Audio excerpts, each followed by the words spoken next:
ಎಲ್ಲರಿಗೂ ನಮಸ್ಕಾರ ರೀ. ರಿಯಾಸ್ ಕಿಚನ್ಗೆ ಸ್ವಾಗತ. ಇವತ್ತು ನೋಡ್ರಿ ನಾನಿಲ್ಲಿ ಒಂದು ಅರ್ಧ ಕಪ್ನಷ್ಟು ಸೀಮೆ ಅಕ್ಕಿಯನ್ನು ಇಟ್ಕೊಂಡಿದ್ದೀನಿ ರೀ. ಈ ಒಂದು ಸೀಮೆ ಅಕ್ಕಿನಲ್ಲಿ ಇವತ್ತು ಇಡ್ಲಿ ಮಾಡ್ತಾಯಿದ್ದೀನಿ ರೀ. ಇದು ನಾನು ಇಬ್ಬರಿಗಾಗೋ ಕ್ವಾಂಟಿಟಿಯಲ್ಲಿ ಮಾಡ್ತಾ ಇರೋದು ರೀ. ಇಬ್ಬರು ಲೆಕ್ಕ ತೊಗೊಂಡು ಇವಾಗ ನಾ ಇಲ್ಲೊಂದು ಬೋಲ್ ಇಟ್ಕೊಂಡಿದ್ದೀನಿ ರೀ. ಇವಾಗ ಇದಕ್ಕೆ ನೋಡ್ರಿ ನಾನು ಸೀಮೆ ಅಕ್ಕಿ ಹಾಕೋತಾ ಇದ್ದೀನಿ. ಮತ್ತು ಇಲ್ಲಿ ನೋಡ್ಬೋದು ರೀ, ನಾನಿದು ರವೆ ಅಂದರೆ ಇದು ನೋಡ್ರಿ ನಾವು ರೇಷನ್ ಅಕ್ಕಿ ಅಂತೀವಲ್ರಿ, ರೇಷನ್ನಲ್ಲಿ ತೊಗೊತಿದ್ದೆ ಅಕ್ಕಿ ಮನೆಯಲ್ಲೇ, ಅಂದರೆ ಹಿಟ್ಟಿನ ಮಿಲ್ಲಲ್ಲಿ ನಾವು ಈ ಥರನೇ ಇವಾಗ ನಾವು ಇಡ್ಲಿ ರವೆ ಹೆಂಗೆ ತೊಗೋತೀವಿ ನೋಡ್ರಿ ಪ್ಯಾಕೆಟಲ್ಲಿ, ಅದೇ ಥರನೇ ತೊಗೊಂಡಿದ್ದೇವೆ ರೀ. ತುಂಬ ಚೆನ್ನಾಗಿ ಬರುತ್ತೆ, ಒಳ್ಳೆ ಟೇಸ್ಟ್ ಇರುತ್ತೆ ರೀ. ಯಾಕಂದರೆ ಈಗ ಹೊರಗೆಲ್ಲ ಕಾಸ್ಟ್ಲಿ ಬೀಳ್ತದೆ ನೋಡ್ರಿ, ಹಾಗಾಗಿ ರೀ ನಾವು ಇದು ಮನೆಗೆ ಮಾಡ್ಕೊಂಡಿದ್ದೀವಿ ರೀ. ಇವಾಗ ಇದನ್ನು ಇದಕ್ಕೆ ಹಾಕ್ಕೊಳ್ಳೋಣ ರೀ ರವೆ. ಇವಾಗ ನಮ್ಮದು ರವೆ ನೋಡ್ರಿ 1 ಕಪ್ಪು ರವೆ ತೊಗೊಂಡಿದ್ದೀನಿ ರೀ. ಇವಾಗ ಇದಕ್ಕೆ ನೋಡ್ರಿ ಇದೊಂದು 1/4 ಕಪ್ನಷ್ಟು ಆಗ್ತದೆ ರೀ. ಅಂದರೆ 1/4 ಕಪ್ನಷ್ಟು ರವೆ ರೀ, ಅದು ಒಂದು ಅರ್ಧ ಕಪ್ನಷ್ಟು ಸೀಮೆ ಅಕ್ಕಿ. ಈಗ ನಾವು ನೋಡ್ರಿ ಸೀಮೆ ಅಕ್ಕಿ ರವಾನ ಎರಡು ಮಿಕ್ಸ್ ಮಾಡ್ಕೊಂಡು, ನಮಗೆ ಸೀಮೆ ಅಕ್ಕಿ ಸ್ವಲ್ಪ ಅನ್ನಿಸ್ತದೆ ರೀ. ನಾವು ತೊಳೆದು ಇಟ್ಕೊಂಡೇವಂತಂದರೆ ನೆನೆಸ್ತೇವಂತಂದರೆ ಸ್ವಲ್ಪ ಜಾಸ್ತಿನೇ ಆಗ್ತದೆ ರೀ. ನಮ್ಮ ಚಾನಲ್ಗೆ ಯಾರು ಸಬ್ಸ್ಕ್ರೈಬ್ ಮಾಡಿದ್ದೀರಿ ಹೊಸದಾಗಿ ನಿಮ್ಮೆಲ್ಲರಿಗೂ ಧನ್ಯವಾದಗಳು ರೀ. ನಮ್ಮ ಚಾನಲ್ ಇನ್ನು ಯಾರಿಗೆ ಗೊತ್ತಿಲ್ಲದವರಿಗೆ ಶೇರ್ ಮಾಡಿರಿ. ಇವಾಗ ನೋಡ್ರಿ ನಾನು ಇದನ್ನು ಸ್ವಲ್ಪನೇ 1-2 ನೀರಿನಲ್ಲಿ ತೊಳ್ಕೊತಾ ಇದ್ದೀನಿ ರೀ. ಮನೆಯಲ್ಲೇ ತೊಳೆದ್ಬಿಟ್ಟು ಒಣಗಿಸಿ ಮಾಡಿರ್ತೀವಿ ರೀ. ಅಂದ್ರೂ ನಾವು 1-2 ಸತಿ ತೊಳ್ಕೊಬೇಕು ರೀ. ಇವಾಗ 1 ಸತಿ ತೊಳ್ಕೊಂಡಿನಿ ರೀ, ಇನ್ನೊಂದು ಸತಿ ತೊಳ್ಕೊತಾ ಇದ್ದೀನಿ. ಇವಾಗ ನಾನು ಇದನ್ನು ತೊಳೆದು ಇಟ್ಕೊಂಡಿದ್ದೀನಿ ರೀ. ಇವಾಗ ನೋಡ್ರಿ ನಾನು 1 ಕಪ್ನಷ್ಟು ಮೊಸರನ್ನು, ಗಟ್ಟಿ ಮೊಸರನ್ನು ತೊಗೊಂಡಿದ್ದೀನಿ ರೀ. ಇವಾಗ ಇದು ನೋಡ್ರಿ ಚೆನ್ನಾಗಿ ನಾವು ಮಿಕ್ಸ್ ಮಾಡಬೇಕು ರೀ. ಇದನ್ನು ಇದ್ರ ಜೊತೆಗೇ ಚೆನ್ನಾಗಿ ಹೊಂದ್ಕೊಳ್ಳೋಪ್ಲೇ ಇದನ್ನು ನಾವು ಮಿಕ್ಸ್ ಮಾಡೋಣ ರೀ. ಇವಾಗ ನೋಡ್ಬೋದು ರೀ ನಮ್ಮದು ಈ ಥರನೇ ಇದು ಗಟ್ಟಿಯಾಗಿದೆ ರೀ. ಅಂದರೆ ಇದು ನಮಗೆ ಈಗ ಮತ್ತೆ ನಮ್ಮದು ಸೀಮೆ ಅಕ್ಕಿ ಸ್ವಲ್ಪ ನೆನಿಬೇಕು ನೋಡ್ರಿ. ಅದಕ್ಕಂತೇಳಿ ನೋಡ್ರಿ ನಾನು ಇನ್ನೂ 1/4 ಲೋಟದಷ್ಟು ನೀರನ್ನು ಹಾಕೋತಾ ಇದ್ದೀನಿ. 1/4 ಲೋಟ ಅಂತಂದರೆ ಸ್ವಲ್ಪನೇ ಬರುತ್ತೆ ರೀ. ಹಾಗಾಗಿ ಇದು ನೋಡ್ರಿ ಈ ಥರನೇ ನಾವು ಚೆನ್ನಾಗಿ ಇದ್ರ ಜೊತೆಗೇ ಕಲಸಿಡ್ಬೇಕು ರೀ. ಇದು ಏನಿಲ್ಲ ಅಂತಂದರೆ 4 ಅವರ್ಸು ಕಲಸಿಡ್ಬೇಕು ರೀ. ಕಲಸಿಟ್ರೆ ನಮಗೆ ಇಡ್ಲಿ ಮಾಡ್ಲಿಕ್ಕೆ ಚೆನ್ನಾಗಾಗುತ್ತೆ ರೀ. ಇವಾಗ ನಾನು ಇದಕ್ಕೇನು ಹಾಕಿಲ್ಲ ರೀ, ಬರೀ ನಾನು ಇಷ್ಟೇ ಅಂತಂದರೆ ಸ್ವಲ್ಪನೇ ಈಗ ನಾವು ಹಾಕಿದ ಲೆಕ್ಕದಲ್ಲೇ ಮತ್ತೆ 1/4 ಲೋಟ ನೀರು ಹಾಕಿದ್ದೀನಿ ರೀ. ಇದು ಸ್ವಲ್ಪ ನಮಗೆ ಸೀಮೆ ಅಕ್ಕಿ ನೆನಿಬೇಕು, 4-5 ಅವರ್ಸು ನೆನೆಸ್ಬೇಕಾಗುತ್ತೆ ರೀ. ಇವಾಗ ನೋಡ್ಬೋದು ರೀ ನಮ್ಮದು 5 ಅವರ್ಸ್ ಆಗಿದೆ. ನಮ್ಮದೆಲ್ಲನೂ ಚೆನ್ನಾಗಿದ್ದು ನೆನೆದಿದೆ ನೋಡ್ಬೋದು ರೀ.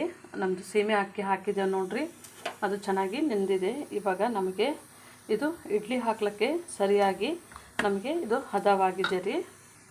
ಇದಕ್ಕೆ ನೋಡಿರಿ ಸ್ವಲ್ಪನೇ ರುಚಿಗೆ ತಕ್ಕಷ್ಟು ಉಪ್ಪನ್ನು ಸೇರಿಸ್ತಾ ಇದ್ದೀನಿ ರೀ. ನಾನು ಇದಕ್ಕೆ ಇದು ಹಾಕೋದಿಲ್ಲ, ಅಂದರೆ ಸೋಡಾ ಅದು ಏನು ಹಾಕೋದಿಲ್ಲ ರೀ. ಯಾರು ಕೆಲವೊಬ್ರು ಹಾಕೋಬೋದು, ನಾನಂತೂ ಹಾಕ್ತಾಯಿಲ್ಲ.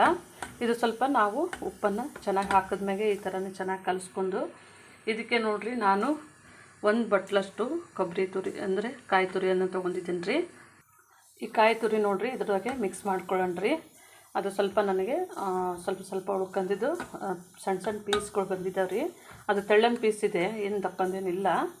ಅಂದರೆ ಈಗ ನಾವು ಮನೆಯಲ್ಲಿ ಬೆಳಗ್ಗೆ ಮಕ್ಕಳಿಗೆ ಹೆಲ್ದಿಯಾಗಿ ಒಂದು ತಿಂಡಿ ಮಾಡಿಕೊಡ್ಬೇಕು ನೋಡ್ರಿ.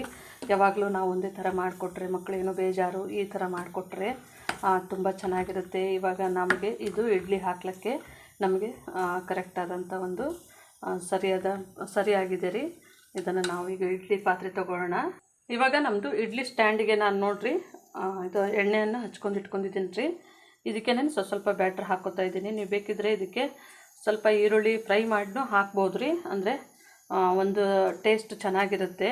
ಮತ್ತು ನೀವು ಕ್ಯಾರೆಟ್ ಅದು ಏನು ಇಷ್ಟ ಆಗುತ್ತೆ ಅದನ್ನು ಸಹ ಹಾಕ್ಬೋದು. ಇಲ್ಲಿಕಂದರೆ ಹಸಿಮೆಣ್ಸಿನ್ಕಾಯಿ, ಕೊತ್ತಂಬರಿ ಸೊಪ್ಪು, ಸ್ವಲ್ಪ ಕರಿಬೇವು ಸೊಪ್ಪನ್ನು ಕಟ್ ಮಾಡಿ ಹಾಕ್ಬೋದು. ಇವಾಗ ಇದೇ ನೋಡಿರಿ ಸ್ವಲ್ಪನೇ ಈ ಥರ ಮಾಡಿದ್ರೆ ಅದು ಸರಿಗೆ ಕೂಡುತ್ತೆ ರೀ. ಇವಾಗ ನಾನು ಇಲ್ಲೊಂದು 4 ತಟ್ಟೆ ಒಳಗೆ ಹಾಕ್ಕೊಂಡು ಈ ಥರನೇ ಇಟ್ಕೊಂಡಿದ್ದೀನಿ ರೀ.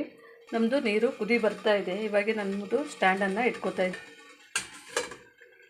ಇವಾಗ ನಮ್ಮದು ಇದನ್ನು ಮುಚ್ಚಿ ಒಂದು 15 ನಿಮಿಷ ಮೀಡಿಯಮ್ ಫ್ಲೇಮ್ನಲ್ಲಿ ಬೇಯಿಸಿದ್ರೆ ಸಾಕ್ರಿ. ಇವಾಗ ನಮ್ಮದು ಚಟ್ನಿ ರೆಡಿ ಮಾಡ್ಕೊಳ್ಳೋಣ ರೀ. ಇಲ್ಲಿ ನೋಡ್ಬೋದು ರೀ, ಇದು ಖಾರ ಇದೆ, ಹಸಿಮೆಣ್ಸಿನ್ಕಾಯಿ ಒಂದೇ ತೊಗೊಂಡಿದ್ದೀನಿ.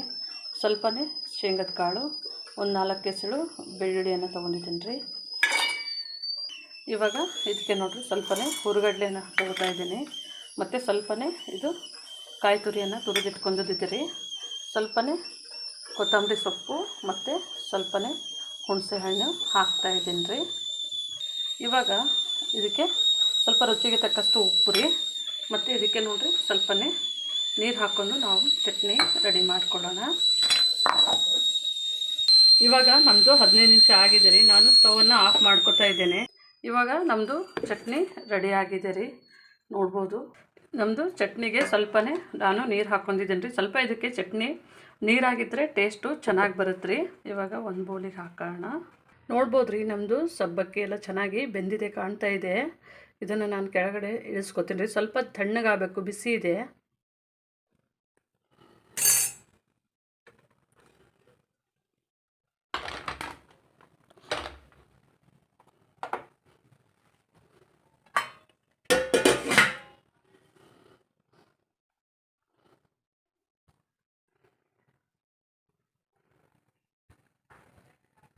ಇವಾಗ ನಾನು ನಮ್ಮದು ಇಡ್ಲಿಯನ್ನು ತೆಗೆದಿಟ್ಕೊತಿದ್ದೇನೆ ರೀ. ನೋಡ್ಬೋದು ರೀ, ತುಂಬ ಸಾಫ್ಟಾಗಿರುತ್ತೆ. ನೋಡ್ಬೋದು ರೀ, ಈ ಥರ ನಾವು ತೆಗಿಬೇಕಾದ್ರೆ ಇಷ್ಟು ನಾನೇನು ಇದಕ್ಕೆ ಸೋಡಾ ಅದು ಏನೂ ಹಾಕಿಲ್ಲ ರೀ. ಅಂದ್ರೂ ಇದು ಚೆನ್ನಾಗಿ ಒಳ್ಳೆ ಥರ ಸ್ಮೂತಾಗಿ, ನೀವು ರೇಷನ್ ಅಕ್ಕಿನಲ್ಲಿ ಒಂದು ಸತಿ ಮಾಡಿ ನೋಡಿರಿ, ತುಂಬ ಚೆನ್ನಾಗಿರುತ್ತೆ. ನಾವು ಮಾರ್ಕೆಟ್ಲಿಂದ ತರೋದಕ್ಕಿನ್ನಲ್ಲೂ ನೋಡಿರಿ, ಈ ಒಂದು ರೇಷನ್ ಅಕ್ಕಿನಲ್ಲಿ ನಾವು ತುಂಬ ಅಂತಂದರೆ ನಾವು ಬಳಸೋದೇ ಜಾಸ್ತಿ ಅಂದರೆ ರೇಷನ್ ಅಕ್ಕಿ ರೀ. ನಾವು ಅಂದರೆ ಊಟದ ಅಕ್ಕಿ, ತಿಂಡಿ ಅಕ್ಕಿ ಸ್ವಲ್ಪ ಕಡಿಮೆ. ಯಾವಾಗಲೇ ರೇಷನ್ ಅಕ್ಕಿ ಇಲ್ಲ ಅಂತಂದರೆ ಅದನ್ನು ಬಳಸ್ತೀವಿ ರೀ. ಇದು ನೋಡ್ಬೋದು ನಮ್ಮದು ಇಡ್ಲಿ ತುಂಬ ಚೆನ್ನಾಗಿ ಬರುತ್ತೆ. ನೋಡಿರಿ, ನಮ್ಮದು ಇಡ್ಲಿ ಈ ಥರನೇ ನಾವು ಕೈಲಿಂದ ತೆಗೆದ್ರೆ ನೋಡ್ಬೋದು ರೀ, ತುಂಬ ಸಾಫ್ಟಾಗಿ ಎಷ್ಟು ಈಸಿಯಾಗಿ ಬರುತ್ತಂದರೆ ನೀವು ರಾತ್ರಿ ಕಲಸಿಟ್ಕೊಂಡ್ರೆ ಸಾಕು ರೀ, ಬೆಳಗ್ಗೆ ನೋಡಿರಿ ಇಷ್ಟು ಚೆನ್ನಾಗಿ ಒಳ್ಳೆಯ ಒಂದು ಟೇಸ್ಟ್ ಆದಂಥ ಇಡ್ಲಿ ರೀ. ಈಗ ನಮ್ಮದು ನೋಡ್ಬೋದು ರೀ, ಇಡ್ಲಿ ನಮ್ಮದು ರೆಡಿಯಾಗಿದೆ. ತುಂಬ ಸಾಫ್ಟಾಗಿರುತ್ತೆ, ತುಂಬ ಈಸಿಯಾಗಿರುತ್ತೆ. ನೀವು ಮನೆಯಲ್ಲಿ ಮಾಡಿಕೊಡ್ರಿ. ನೀವು ಬೇಕಿದ್ರೆ ಟೈಮ್ ಇಲ್ಲ ಅಂತಂದರೆ ನೈಟು ರಾತ್ರಿಯೇ ಈ ಥರ ರವೆನಲ್ಲಿ ಕಲಸಿಡ್ಬೋದು ರೀ. ಇದು ರೇಷನ್ ಅಕ್ಕಿನಲ್ಲಿ ಅಂದರೆ ತುಂಬ ಚೆನ್ನಾಗಾಗುತ್ತೆ ರೀ. ನೋಡ್ಬೋದು ರೀ, ನಾನಿಲ್ಲಿ ಒಂದು ಓಪನ್ ಮಾಡಿ ತೋರಿಸ್ತಾ ಇದ್ದೀನಿ ನಿಮಗೆ. ಇದು ನೋಡಿರಿ, ನಾನು ಸೋಡಾ ಹಾಕಿಲ್ಲ ಅಂತಂದ್ರೆ ಇಷ್ಟು ಚೆನ್ನಾಗಿ ನಾವು ಇದು ಕೋಕೋನಟ್ ಅದು ಹಾಕಿ ನೋಡಿರಿ, ತುಂಬ ಸಾಫ್ಟಾಗಿರುತ್ತೆ. ನೀವು ಮನೆಯಲ್ಲಿ ಒಂದು ಸತಿ ಮಾಡಿಕೊಡ್ರಿ. ನಮ್ಮ ಚಾನಲ್ ಪ್ಲೀಸ್ ಸಬ್ಸ್ಕ್ರೈಬ್ ಮಾಡಿ, ಲೈಕ್ ಮಾಡಿ, ಶೇರ್ ಮಾಡಿ. ನಮ್ಮ ವಿಡಿಯೋನ ನೋಡಿದ್ದಕ್ಕಾಗಿ ಧನ್ಯವಾದಗಳು.